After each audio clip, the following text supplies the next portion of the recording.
What's up, guys? I totally forgot to do the Victory Monday for the Panthers.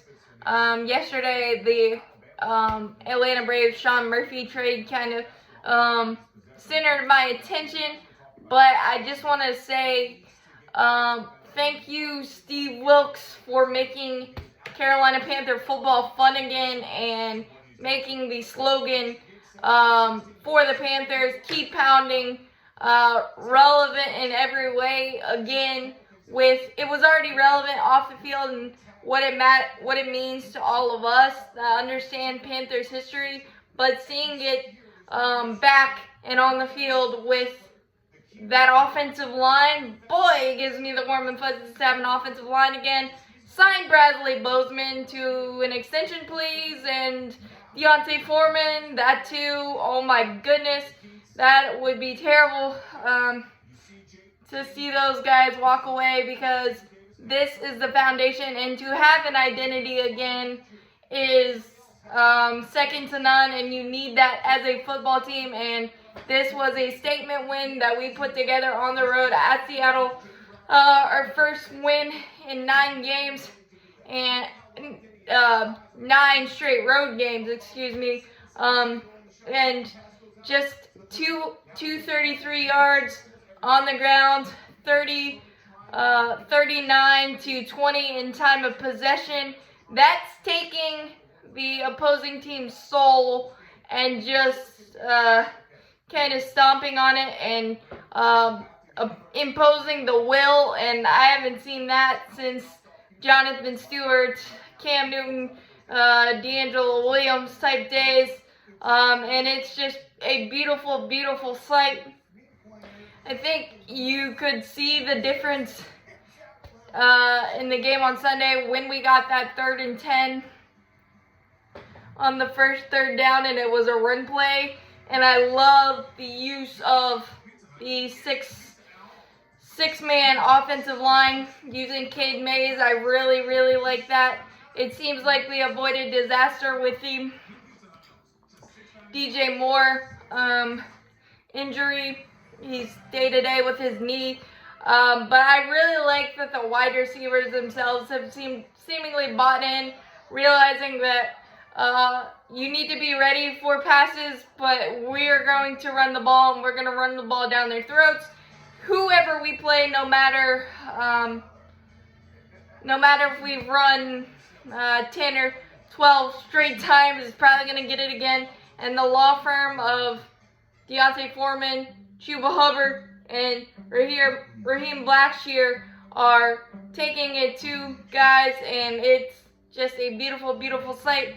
And then you've got the defense playing their butts off as well. J.C. Horn is Steve Ave just by himself, setting the tone for the game with the first pass play.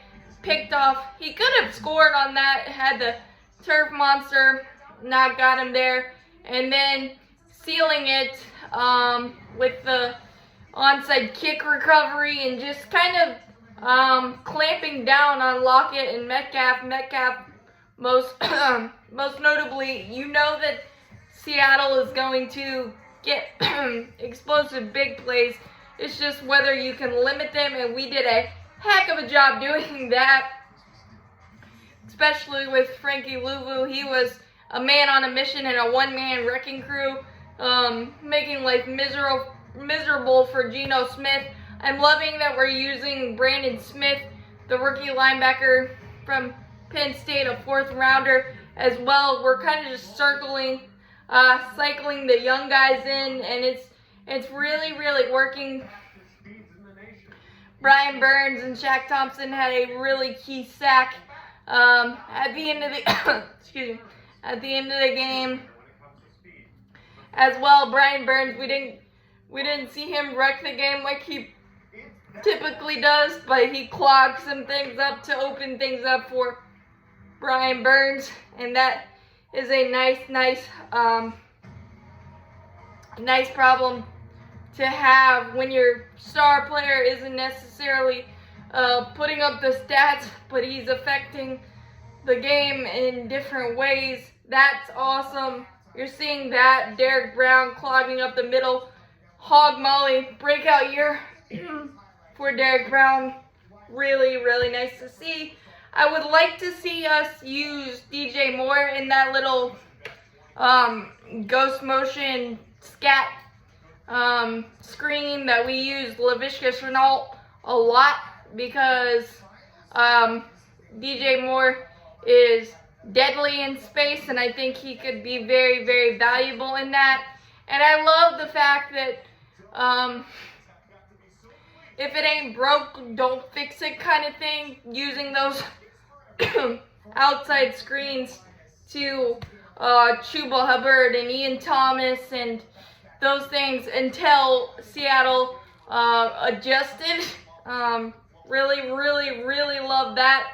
And Sam Darnold being very, very smart with the ball in the couple of shot plays that we had. Didn't force it, and if it wasn't there, just lived to play another down. That was really, really nice to see. And taking what the defense gave him, not forcing things, not trying to be the hero, because you don't need to be in this version of the Carolina Panthers. So that is very fun to see. As well, I gotta give a shout out to Ian Thomas and Tommy Trimble in terms of their blocking. That especially being a run first team, obviously you gotta be unselfish and willing to not worry about your own stats and just help your brothers push the pile and push it to the end zone and push long drives and milk that clock. And that's exactly what we've done in our victories. And even when we struggled in the heartbreaker of the Atlanta game, we did that really, really nicely. And the special teams, when you don't talk about them, that means they're doing good things. Eddie Pinheiro bouncing back super, super nicely. It's all kind of a well-oiled machine in a different way than we've done it in the past, especially in the Matt Rule era. I really, really love this. It's fun and exciting to realize that we control our own destiny. We win the NFC South, and then try to wreck some people's playoff dreams and keep this magical ride alive. You got to take it one game at a time, obviously, but what we are doing is pure keep pounding Carolina Panther football, and it matters again. And thank you, Steve Wilks, for making that possible, and making everyone believe again. Just, you don't know how much that means. And hopefully, along with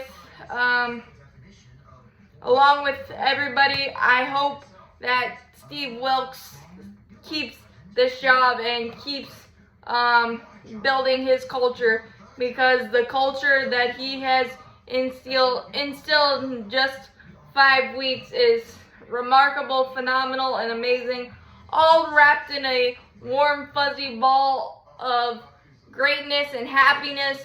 And the fans have something to look forward to now with Carolina Panther football. The Steve Wilks era has been amazing, and I hope it continues.